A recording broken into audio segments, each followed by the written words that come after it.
You're standing in a crowd pressed so tightly you can feel the breath of strangers on your neck. 1,000 faces turned upward toward a wooden scaffold draped in black cloth. The air smells of sweat and something metallic.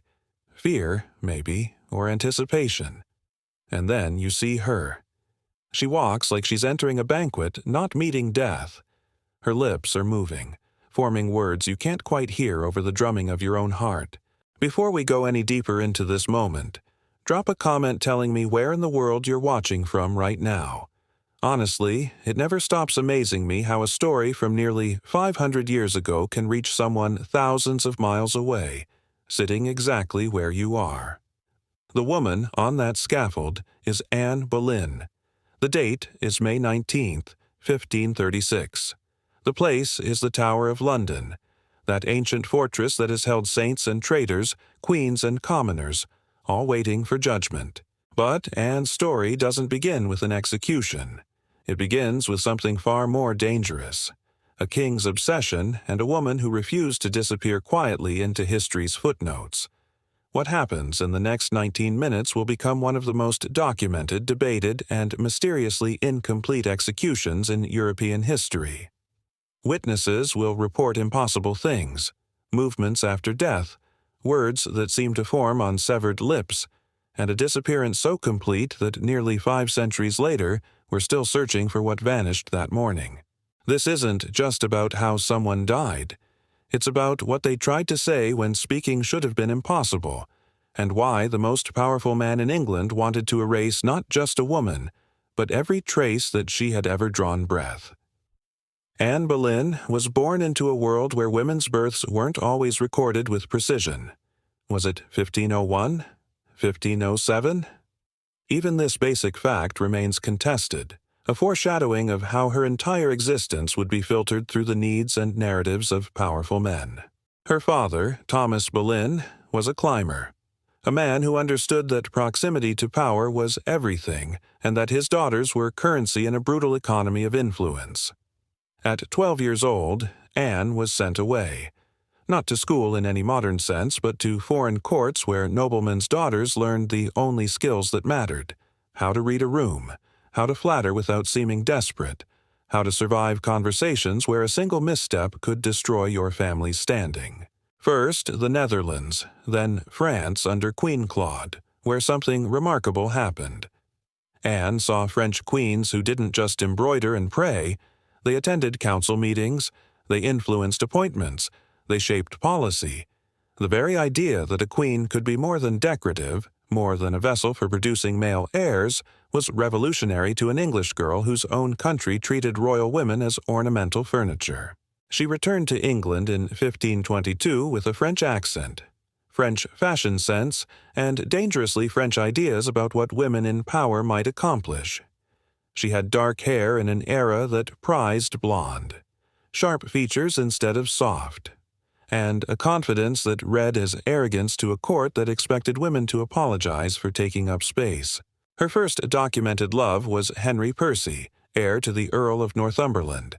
They became secretly engaged, young love that felt eternal until Cardinal Wolsey, acting on someone's orders, brutally destroyed it. Percy was forced to marry someone else. Anne was humiliated. The message was unmistakable: your heart is not your own to give. But instead of accepting this as the natural order, Anne seems to have decided something else entirely. If the game was rigged, she would learn to play it better than anyone. Enter Henry VIII in approximately 1526. He was already married to Catherine of Aragon, already conducting affairs with noblewomen who understood that royal attention was fleeting, and the wise thing was to accept jewelry, perhaps a title for your husband, and then fade gracefully when the king's eye wandered.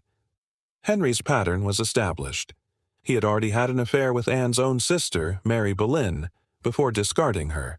But Anne did something no one expected. She said no. Not the coy no of courtship games, but an actual boundary. She would not become another mistress. She would not be used and discarded. The exact words attributed to her vary by source, but the essence is consistent. Your wife I cannot be, both in respect of mine own unworthiness, and also because you have a queen already. Your mistress I will not be. Imagine the audacity. The most powerful man in England who could have anyone executed on a whim, who held absolute authority over every aspect of his subjects' lives, and a courtier's daughter tells him no. It didn't extinguish his interest. It inflamed it. For 7 years, Anne kept Henry in a state of desire so intense that he would eventually do the unthinkable to possess her. He began writing letters that still survive in archives today. They reveal a man consumed, not with love in any sense we might recognize, but with possessive obsession. He sent gifts, jewelry, books, even a ship named after her.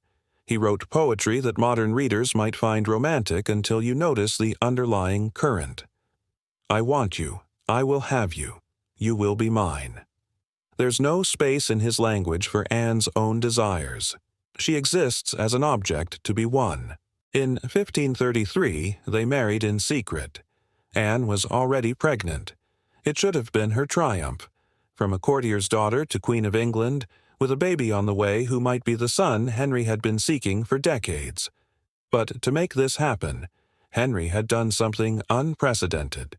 He had divorced Catherine of Aragon, declared the Pope's authority invalid in England, dissolved hundreds of monasteries, seized their wealth, and proclaimed himself supreme head of the Church of England. An entire nation's religious identity shattered. Diplomatic isolation from Catholic Europe. The threat of invasion. All for Anne. Her coronation on June 1st, 1533, was the most elaborate in English history. Pageants, parades, a crown placed on her head with all the sacred ritual that legitimacy required. She was 31 or 32 years old, depending on which birth year you believe, and she had just become the most powerful woman in England. But Anne made a fatal miscalculation. She thought the title of queen meant she could act as French queens did, opinionated, involved, influential. She spoke up in council meetings. She promoted religious reformers. She had views on foreign policy and she expressed them. The court was scandalized. Women were supposed to be seen producing heirs, not herd-shaping policy. And then, on September 7th, 1533, she gave birth. Not to the son everyone expected, but to a daughter, Elizabeth. The disappointment was crushing. Henry barely attended the christening. The elaborate celebrations planned for a male heir were hastily cancelled. In one moment, Anne's position shifted from triumphant to precarious. She tried again. Pregnancy, miscarriage, another pregnancy, another miscarriage. In January 1536, she miscarried a male fetus, and witnesses reported Henry's chilling words, "I see that God will not give me male children." When a king starts speaking about divine judgment, you know someone is about to be blamed, and it won't be the king. By early 1536, Henry was openly courting Jane Seymour, one of Anne's own ladies-in-waiting. The betrayal wasn't just romantic, it was designed to humiliate. Jane was everything Anne wasn't, meek, pale, submissive, silent, and Henry was conducting this courtship where Anne could watch it unfold. Anne fought back. She confronted Henry. She demanded he dismiss Jane. She may have threatened to expose certain secrets.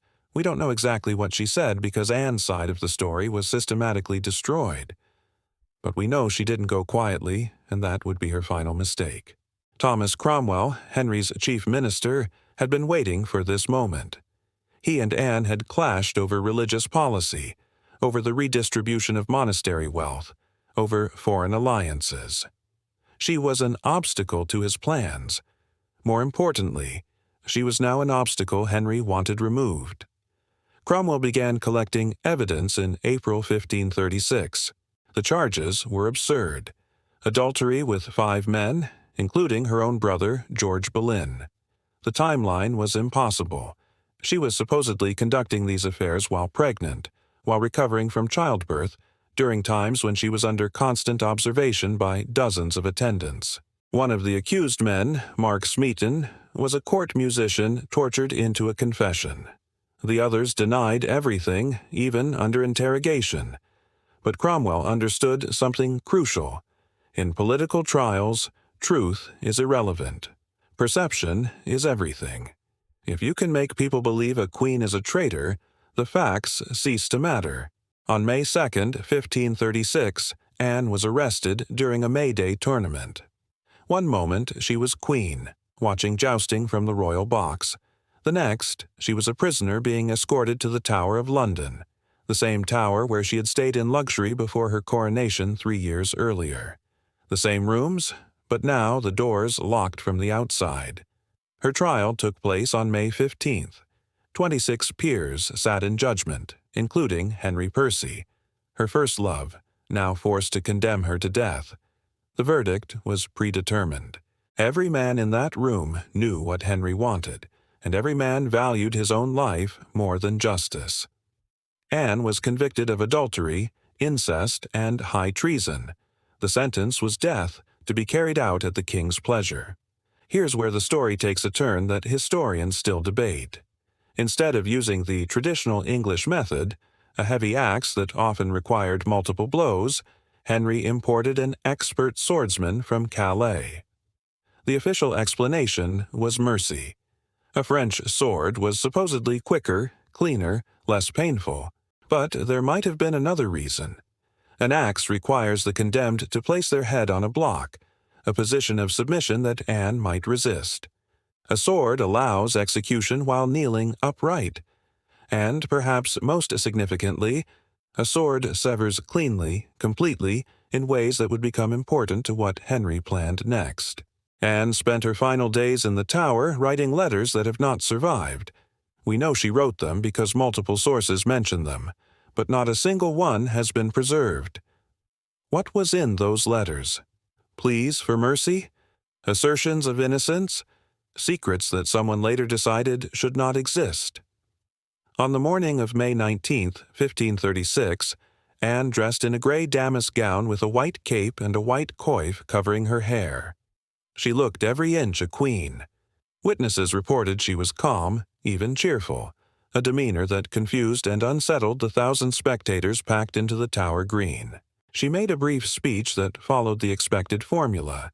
She did not explicitly proclaim innocence, because that would implicate the king in judicial murder, but she said nothing that confirmed guilt either. She knelt. She prayed. She asked the executioner to be quick. The swordsman had been hiding the sword under straw so Anne wouldn't see it and flinch. He called out to his assistant, "Bring me the sword," deliberately drawing her attention away. In that moment of distraction, he struck. One clean blow. Witnesses said her lips continued to move for several seconds after her head was severed. Her eyes opened and closed. Some swore they saw her trying to speak. Modern neurology can explain this.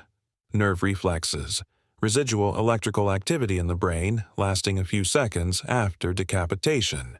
But in 1536, it looked like something else entirely. It looked like she was trying to say something, trying to reveal a final truth that died on lips that no longer had lungs to give them voice. And then something extraordinary happened. Or rather, didn't happen. In every other high-profile Tudor execution, the heads of traitors were preserved and displayed on spikes on London Bridge as a warning to others. Anne's head disappeared. It was not displayed. It was not preserved in any official capacity. It vanished from the historical record so completely that nearly 500 years later, we still don't know where it went. Her body was shoved hastily into an old arrow chest, there wasn't even a proper coffin prepared, and buried in an unmarked grave in the chapel of St. Peter ad Vincula within the Tower. No ceremony, no marker. Henry didn't attend. Within 24 hours, he was formally betrothed to Jane Seymour. Within 2 weeks, they were married. Henry's attempt to erase Anne from history was systematic and thorough. He had her portraits destroyed or painted over. He forbade anyone to speak her name at court. He declared their marriage invalid, which technically made Elizabeth illegitimate, a status that would haunt her for years. Every document, every letter, every trace of Anne that Henry could reach was systematically destroyed. He wanted her unmade, not just dead, but retroactively erased as if she had never existed. But erasure failed spectacularly. The daughter he tried to delegitimize became Elizabeth II, who reigned for 45 years and transformed England into a global power. The mother he tried to forget became the subject of more books, plays, films, and obsessive historical inquiry than perhaps any other Tudor figure. And the missing head became a mystery that refuses to die. In the 19th century, when Queen Victoria ordered renovations to the Chapel of St. Peter ad Vincula, workers discovered a skeleton of a woman with a slender neck buried near the altar. Based on location and estimates of age and physique, it was believed to be Anne. But conclusive identification was impossible, and more importantly, if that was Anne's body, where was the head? Was it buried with her, reunited at some point after the execution, or is it still missing? Some historians believe Elizabeth II, once she became queen, may have secretly arranged for her mother's remains to be properly treated, perhaps reuniting head and body in the burial site. Others think Anne's head was preserved separately, possibly as evidence of Henry's crimes, should anyone ever need to prove what he had done. There are rumors of skulls in parish churches, of relics kept in private collections, of bones discovered and then lost again. None have been confirmed. The story of Anne Boleyn is often framed as a tragic romance or a cautionary tale about ambition. But it's more than that. It's about what happens when a woman refuses to be who a powerful man needs her to be. Anne wasn't executed because she committed adultery. The charges were fabricated and everyone knew it. She was executed because she was inconvenient, because she had outlived her usefulness, because she represented a choice Henry regretted, and because powerful men have always found ways to destroy women who won't conform. But here's what Henry couldn't destroy: memory. Witnesses wrote down what they saw that morning. They described her dignity, her composure, the way she faced death like she was choosing it rather than submitting to it. They recorded the impossible moment when her lips moved after her head was severed. Whether nerves or something else, it became a story that wouldn't die. They wondered, in letters and diaries that survived, what she was trying to say. Maybe nothing. Maybe it was just biology, the random firing of neurons ceasing function.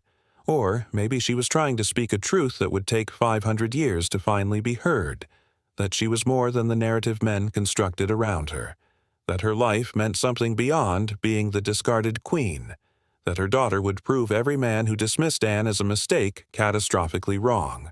The real mystery isn't what happened to Anne Boleyn's head. The real mystery is why we're still looking for it, still obsessing over this woman's final moments, still trying to recover what was deliberately hidden. Perhaps it's because we recognize something in her story that transcends the 16th century. The pattern of a woman punished not for what she did, but for refusing to be diminished. The cycle of obsession turning to possession, turning to destruction when possession fails. Anne Boleyn died nearly 5 centuries ago. Her head has been missing for nearly 5 centuries. And yet she's more alive in our historical imagination than the king who tried to erase her. That's not tragedy. That's victory of a kind Henry VIII could never have imagined, the kind that takes 500 years to become visible, but once seen, cannot be forgotten. Her lips moved in those final seconds trying to form words. We'll never know what they were. But perhaps the real message isn't in the words that died on her lips. Perhaps it's in the fact that we're still here, centuries later, still listening, still trying to hear what a queen tried to say in the moment when speech should have been impossible, still refusing to let her be erased, still insisting that her story matters, that her voice, even severed, even silenced, deserves to be heard. And maybe that's why the head is missing. Not because it was hidden, but because Anne Boleyn was never meant to be reduced to physical remains in a case or on a spike. She was meant to become exactly what she became. A question that won't be answered, a story that won't end, a voice that keeps speaking long after the executioner's sword did its work. 500 years. Still searching, still listening, still watching, just like that crowd on May 19th, 1536, pressed together on the Tower Green, unable to look away from a woman who walked to her death like she was choosing her own ending. And, in a way, maybe she was.